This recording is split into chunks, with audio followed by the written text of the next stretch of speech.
මේක සාමාන්‍ය කතාවක් නෙවෙයි. මේක ආදරේ සහ කැපකිරීමේ සැබෑ අරුත කියන හදවතට දැනෙන කතාවක්. ඩෙලා ජනේලේ ළඟ අඩවල් වෙලා හිටියා. සීතල වීදුරුවට හේතු වුණා. අතේ තිබ්බ ඩොලර් එක එයාට මේ ලෝකෙ ඉතිරලා තිබ්බ එකම සැනසීම වගේ දැනුණා.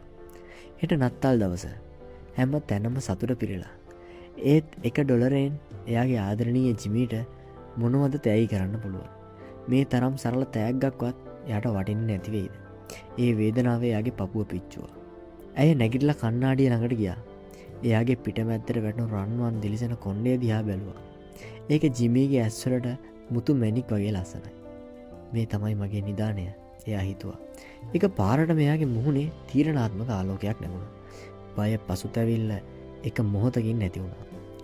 ඇය දුවගෙන ගිහින් ළඟ තිබ්බ කඩේට කිසිම දෙයක් නොසිතා එයාගේ ලස්සන කොණ්ඩය ඩොලර් 20කට වික්කා. ඒක తాවකාලික වේදනාවක් වුණත් ඒ වෙනුවෙන් එයාට ලොකු සැනසීමක් දැනුණා. දැන් අතේ සල්ලි. ඇය මුළු නගරේම ඇවිද්දා. තව ටිකක් වටන තෑග්ගක් හොයාගන්න.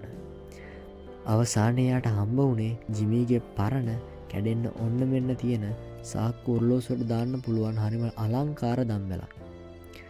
ඒක දැක්කම එයාට හිතුණා මේක තමයි දෙවියන්ගේ තෑග්ග. එදා හවස ජිමී ගෙදර ආවා. දොර ඇරගෙන ඇතුළට ආපු ජිමී ඩෙලාගේ දිහා බැලුවේ අමුතුම විදිහකට. ඒ බැල්ම බයෙන්, පුදුමයෙන් සහ තේරුම් ගන්න බැරි හැඟීමකින් පිරලා තිබුණේ. ඩෙලාගේ කොට කොණ්ඩය දැකලා එයාගේ මුහුණේ සෑම හැඟීමක්ම නැති වෙලා ගියා. ජිමී, මගේ ආදරය, ඩෙලා කිව්වා. මට වටින තෑග්ගක් ගන්න ඕන වුණා. ඒ නිසා මම මගේ කොණ්ඩේ විකුණුවා. ඒත් මාත් එක්ක තරහ වෙන්න එපා. ජිමී හෙමින් අතේ එයාගේ සාක්කුවට දැම්මා. ඊට පස්සේ එයාගේ ඇස්වල දුකක් සහ ආදරයක් පිරලා තිබුණා. එයා ඩෙලාට තමන්ගේ තෑග්ග දුන්නා. ඒ තමයි ඩෙලාගේ ලස්සන කොණ්ඩයට දාන්න එයා හැමදාම ආසාවෙන් හිටපු අතිශයින් ලස්සන කොණ්ඩ කටුවක්. ඒක දැක්කම ඩෙලාගේ ඇස්වල කඳුළු පිරුණා. ඒ කඳුළු දුකක් නෙවෙයි, ඒක කැපකිරීමේ උණුසුම. ඇය ඉක්මනින් කඳුළු පිහදාලා ජිමීගේ අතේ රිදී දම්වැල තියලා කිව්වා, දැන් ඔයාට පුළුවන් මේක ඔරලෝසුවට දාලා ආඩම්බරයෙන් එළියට යන්න. මේ බලන්න මේක කොච්චර ලස්සනද කියලා. ජිමී ඒ දම්වැල අතර ගත්තා.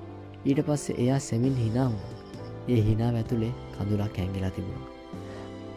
ආදරණීය ඩෙලා, ජිමී කිව්වා, මට මේ දම්වැල පාවිච්චි කරන්න බැහැ. මොකද මම මගේ ඔරලෝසුව විකුණලයි ඔයාගේ මේ ලස්සන කොණ්ඩ කටුව ගත්තේ. ඔවුන් දෙදෙනා මොහොතක් නිහඬ වුණා. තමන්ගේ තෑගි දෙකම දැන් අවශ්‍ය නැහැ. ඒත් නිහඬතාවය ඇතුලේ ඔවුන්ගේ ආදරය මුළු කාමරේම ආලෝකමත් කළා.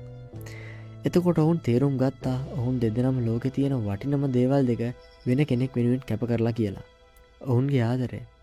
ඒක තමයි මේ කතාවේ හැමදාම බබලන වටිනාම වස්තුව. මේ වගේ වීඩියෝ දිගටම බලන්න පල්ලෙහා තියෙන subscribe button එක click කරලා අපිත් එක්ක එකතු වෙන්න. වීඩියෝ එක හොඳට like කරන්න, ඔයාගේ අදහස comment කරන්නත් අමතක කරන්න එපා. අපේ channel එකට ගිහලා බලන්න මේ වගේ තව ගොඩාක් වීඩියෝ අපි දාලා තියෙනවා. එහෙනම් ආයෙ දවසක හමු වෙනකන් ඔයාලා හැමෝටම සුබ දවසක්.